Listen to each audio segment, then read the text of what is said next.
В казанском зообудсадере Казамбези жизнь идет своим чередом и во время пандемии. Пока нет посетителей, количество обитателей увеличилось и даже пришлось поменять прежние порядки. Жизнь африканского континента в Казани увидела Вероника Гайнутдинова. Так, ребята, подождите. Сотрудникам зоопарка работы хватает. Только в середине апреля в семье сурикатов было пополнение. За малышами еле уследишь, слишком активные. Помогают разобраться с обедом даже черепахи, живущие по соседству. В меню экзотические фрукты и свежие овощи. Кормим сурикатов, получается, овощами, фруктами.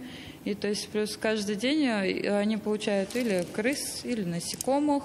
Конечно, животные скучают, не понимают, что происходит в плане того, что посетителей нету.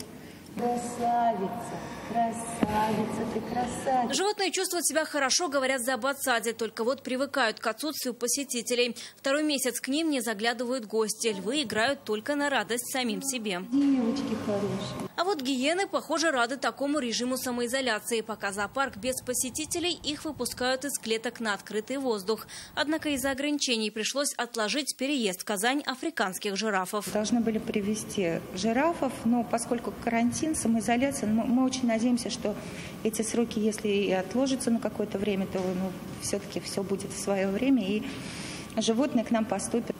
Зообудсад цветет и купается в зелени. Пионы, декоративные яблони, японская айва, миндальное дерево. Однако пока эту красоту увидеть невозможно. Когда же зообудсад снова откроет свои двери? Ждут все. Вероника Гайнутдинова, Исула Никматзянова, Данил Филатов, ТНВ, Казань.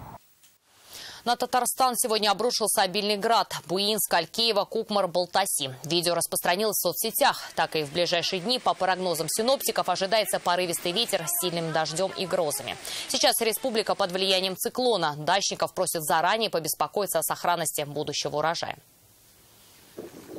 А у нас на этом все. Оставаясь дома, будьте в курсе всех событий вместе с нами. Еще больше новостей в наших соцсетях ВКонтакте, Инстаграм. Сейчас прогноз погоды. До встречи.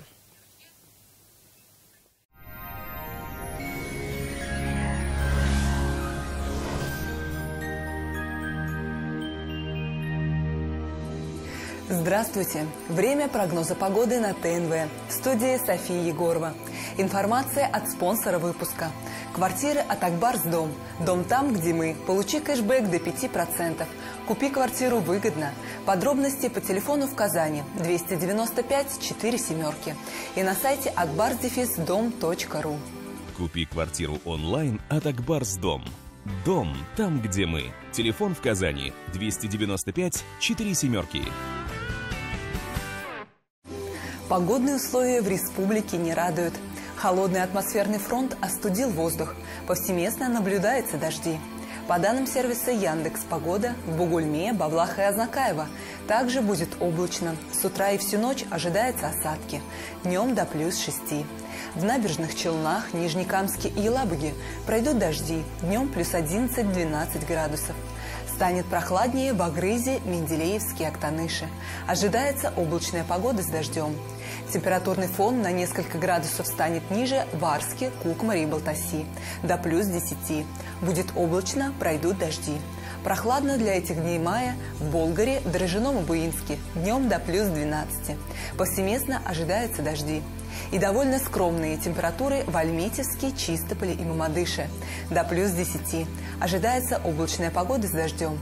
Прохладный циклон, принесший в наши края осадки, уверенно держится на территории Татарстана и пока не торопится отступать. В Казани сохранится облачная погода. Пройдут дожди, ночью около 7 тепла, а днем до 12 градусов выше 0. Ветер западный, умеренный до сильного. Атмосферное давление 744 мм ртутного столба. Влажность воздуха 82%. Магнитное поле Земли спокойное. На этом наш выпуск завершен. До свидания.